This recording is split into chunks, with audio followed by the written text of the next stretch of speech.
Hello and welcome back to the penultimate day of this week-long virtual edition of CREWCONNECT Global. If you didn't get a chance to watch our fantastic session yesterday live from the Philippines, you can catch up on demand now along with all the sessions so far this week.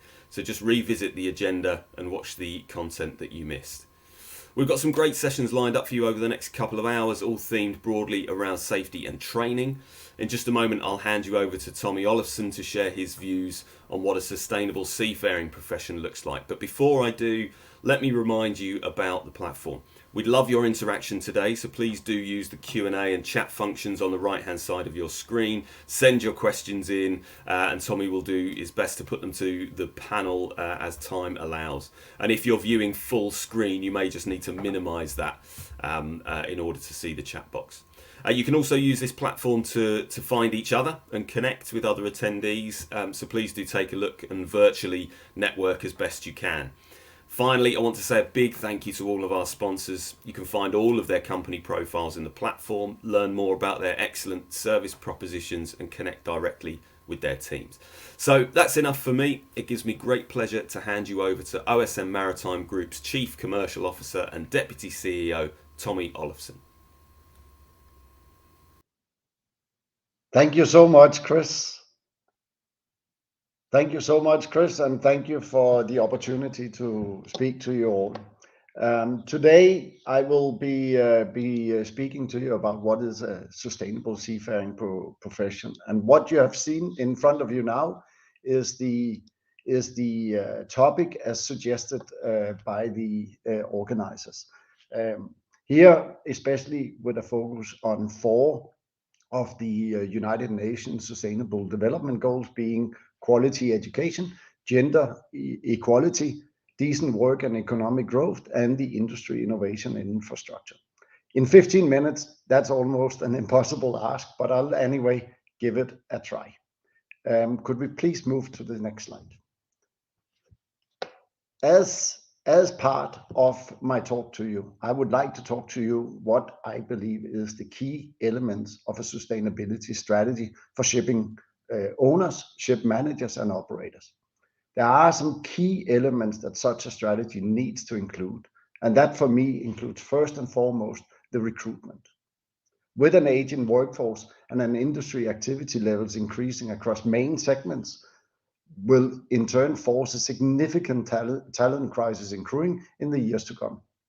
The industry will need more mariners, and we are already experiencing shortfalls, creating significant challenges for recruitment to our industry. Not to mention the wage pressure this puts on owners and managers right now. The reputation of our industry, especially during the COVID, has significantly impacted our ability to attract young people to be mariners. This has already been discussed this week, especially on the Monday session and the panel chaired by Mr. John Adams. And having a people strategy on how to develop the future onboard organizations will be critical to the success of the transition the industry is going through right now. At OSM, our response has been that we have developed a digital recruitment platform, which caters for a transparent, fair, and efficient recruitment model for seafarers and recruiters. Just in 2021, this year, we have got more than 50,000 active seafarer applicants, and we're daily increasing the numbers of successful hires against existing and exciting jobs. Moving on to the next key element is retention. Surprisingly, many companies forget to put in place a retention strategy for the seafarers. What do they do to make sure the seafarers want to remain with their employers? Key issues, especially surfacing during the Corona period, has been to ensure the health and safety of not only the crew, but also the families. An industry survey conducted recently amongst nearly 20,000 seafarers showed that crew welfare on board vessels is deteriorating, and many crew members are feeling stressed and high levels of anxiety. For interested readers, I suggest you check the report on Marine Benefits homepage. They have named it the Wellbeing Report.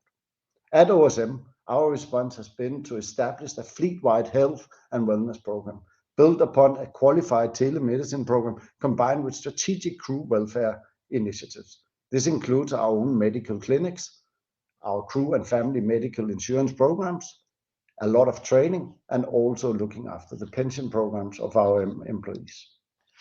Moving on to training and competence as a key element of a sustainability strategy.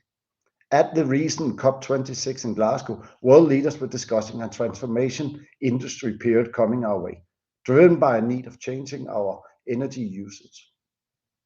I personally think we're not just experiencing such, but also facing a talent and competence transformation. In our session shortly, we will dig down in the details of what this entails, and thus I will not cover more on training and competence right now. Moving on to leadership and performance. Leadership and the direct impact of performance of people and vessels has never been more important. Yet many organizations struggle to put solid frameworks, strategies, and not least actions in place to address the importance of delivering sustainable leadership, which in turn is driving a performance culture. Last year at the CREWCONNECT conference, I gave a speech on leadership, which all remains super relevant. However, leadership and training has no value if it does not tie into performance and what you wish to achieve as a company.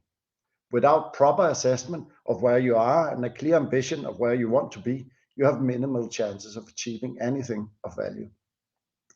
The response we have done at OSM is that we have decided on a corporate organizational change and established a function as Chief Culture Officer.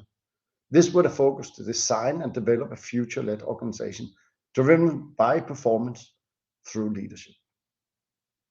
And last, equality. Equality is not just gender. I salute those organizations who has established, as OSM has done, a clear strategy for diversity and inclusion as part of their people strategy. Sadly though, very few companies in shipping has done so yet. We need more diversity and equality in our industry, and this must be a collaboratory investment by all of us, and it must be deliberate. At OSM, our response has been that I'm proud to say that we have in 2021 managed to promote and see some of our best talents take up the most senior positions we have in ship management. This is both female talents, but also of other minority groups in shipping. This includes managing director positions, and we are seeing the effects. Performance are improving. Please move to the next slide. As we are a little short on time, I'd like to move on and start preparing for the next session we are having, and here talk a little bit about the challenges that we are seeing and how the challenges can be turned into opportunities. The COVID pandemic has severely affected all educational institutions, forcing closures and a scramble for alternative teaching methodologies. In OSM, as part of our learning transformation, our training academy has already adopted a blended approach to training our seafarers, where courses were delivered through a combination of online and classroom-based methodology. The online courses were delivered either through a standalone, bite-sized e-learning module can be available anytime, anywhere, or through an instructor-led virtual classroom, or a combination of both. When the pandemic hit in 2020, OSM accelerated the conversion of the remaining classroom courses to online modules and virtual courses on Zoom. All specific courses which do not require simulators or practical training must be converted to either full e-learning modules or an instructor-led virtual class to maintain the competencies needed on our vessels and with our seafarers. While we were quite nimble in adapting to the challenges and training presented to us, some of the challenges we have encountered are convincing all stakeholders that online modules and instructor-led virtual courses are capable not only to address knowledge-based requirements, but also several skill requirements. One of the challenges also experienced is that internet speed and stability of internet service of the officers joining the courses, both when they are home, also on board. And then finally, retooling of our training instructors to develop and deliver courses online, utilizing the latest techniques, as well as assessing the trainees online. We are all aware that schools and colleges were shut down to stem the spread of the coronavirus. This has been the biggest challenge of the maritime colleges, as practical training using simulators and seamanship laboratories are essential components of maritime curriculum. In other words, out-of-the-box solutions are needed from all of us. As an example, and to ensure the customer success, OSM was able to develop basic STCW training utilizing a combination of online modules and practical training done on board the actual vessel. This basic STCW course and other passenger vessels required courses are approved now by Bahamas Maritime Authority, and we are currently being utilized for our customers' Bahamas flag vessels. In other words, it can be done, and I encourage everyone to start looking at new ways of approaching it. Please, the next slide. Also, taking a look into the post-pandemic and what actions from learnings we can make. At an industry level, I think we will be held accountable by future generation of seafarers if we do not learn from our experiences in this pandemic. We have to reframe our thinking and approach to utilize the digital solutions available to us in ensuring our seafarers are competent to operate our customers' vessels. As an industry, let us focus on the already existing rules and regulations allowing the use of electronic training certificates and competence management systems to demonstrate and assure all stakeholders that our seafarers' competence and continuously assessed and improved. Scholarships and grants to allow those from marginalized sectors with great potential access to maritime education and continue the supply of maritime officers. We also need to support maritime schools and training centers to transition to online courses, especially in countries which are considered major suppliers of seafarers, just like the Philippines, where this conference normally is held. Now more than ever, we need robust cybersecurity regulations and guidelines for shipping organizations to ensure the legitimacy of certificates pertaining to the qualifications and competence of our seafarers. And we need to revisit the benefit package and channel the savings from travel and accommodation no longer required for online courses to laptop, internet, and mental health initiatives for our seafarers. Finally, we need priorities for assessment and qualifications.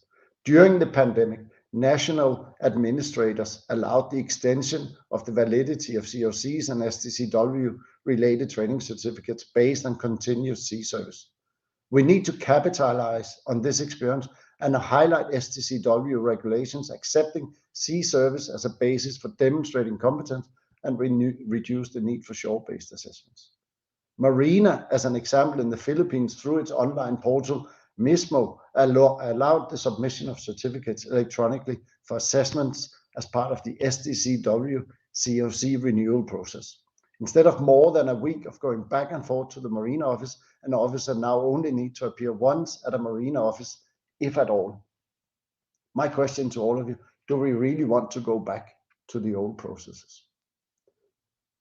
This was all I wanted to tell you. I hope I have excited you and made you think about a little bit what is coming your way. At OSM, we are all very concerned about the future and especially also how we're meeting the United Nations goals for sustainability. I encourage every one of you to do the same. I will now hand back the speaker and to prepare us for the panel discussion. Thank you very much. Thanks very much, Tommy. Fantastic presentation. Really great intro to what's about to come. So Tommy will be back to introduce our next panel discussion, which we've titled Checking in on Standards, Training Facilities and Qualifications. And we'll be back right after this short break.